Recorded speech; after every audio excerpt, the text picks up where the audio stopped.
And we have to respect the world that they're in and their families and their privacy and etc. So we do that. It's one of the things that distinguishes us from our competitors. We care a great deal about the women and their lives.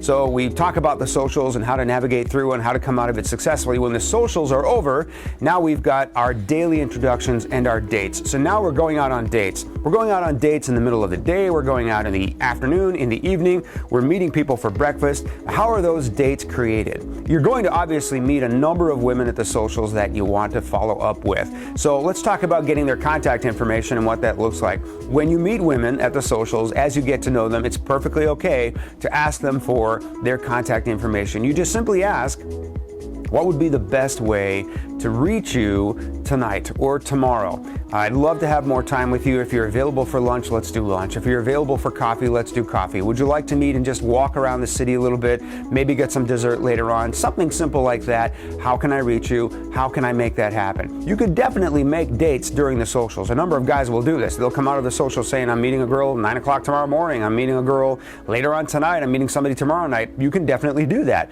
But for some women whose schedule might be a little bit up in the air, and for many women that's the case, they've got to rearrange a few things in order to be available for those dates, and they will. But you ask them, how can I follow up with you? What is the best way to reach you? Is it your home number? Is it your cell phone number? When should I be calling you? When you give me this phone number, when are the best hours to reach you?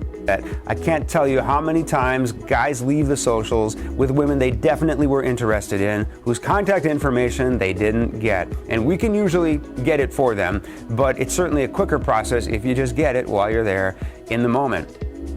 So when do we call the women for you? When do we reach out to the women on your behalf? Well, that usually starts at about 9 o'clock in the morning until about 8 o'clock p.m. every single day of the tour, except of course on those days when there are socials. We'll call for you on those days. There's a lot of last minute running around that we're doing to get ready for those socials, but most of the individual dates that we're going to help you arrange are going to be calls that are made between 9 a.m. and around 8 p.m. in the evening. Now here's the thing. Most of the time, women in Ukraine and women around the world won't answer their phone until about 11 or 12 o'clock. They're either at work getting things done, or they're at home sleeping in, especially if we're on a weekend.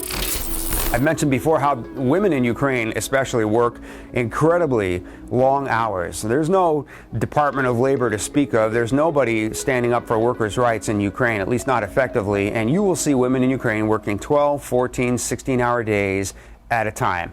3, 4, 5 days in a row. Obviously, when the weekend comes, if they're not working on Saturday, they're going to want to catch up on a little bit of sleep, or they're going to want to have a little bit of time with any children or family that they have. So it's really considered rude for us as a staff to call those women before 10 or 11 o'clock in the morning. So we'll try a few calls in the early part of the morning. Most of our calls are going to occur as we get a little bit closer to noontime. And as women call us back and then make whatever arrangements that they have to, it's not uncommon for the first half of a weekday to go by before we've heard back from the women and they're able to confirm on dates. Sometimes, as you can imagine, guys are getting a little bit restless because we're alpha males. We manage our schedule to the minute. 9 o'clock in the morning, we've got our list of women that we want to reach, and we hand that over to the staff, and we're just counting the minutes to hear from the girls that they're ready to go out on dates. Sometimes those dates aren't confirmed until 12 o'clock or 1 o'clock in the afternoon. So guys are getting sometimes a little bit antsy at 11 or 12 o'clock, and then by 1 or 2 o'clock, boom, boom, boom, 3 dates just like that lined up for that evening or the following evening, the following day, etc. So there are specific times when it's more effective to reach out to the women. We have to respect the world that they're in and their families and their privacy and etc. So we do that. It's one of the things that distinguishes us from our competitors. We care a great deal about the women and their lives, and we treat them with respect. So we'll call them at times that are effective for us. We'll reach them. We'll arrange those dates for you. You can find thousands of stunning, sincere single women serious about finding love. Join men from all over the world as they take a trip and find their future brides. Interested? Learn more at poltavawomen.com. If you enjoyed this video, be sure to give us a thumbs up and subscribe to our channel. Then click on the notice bell to get notified every time we add something new.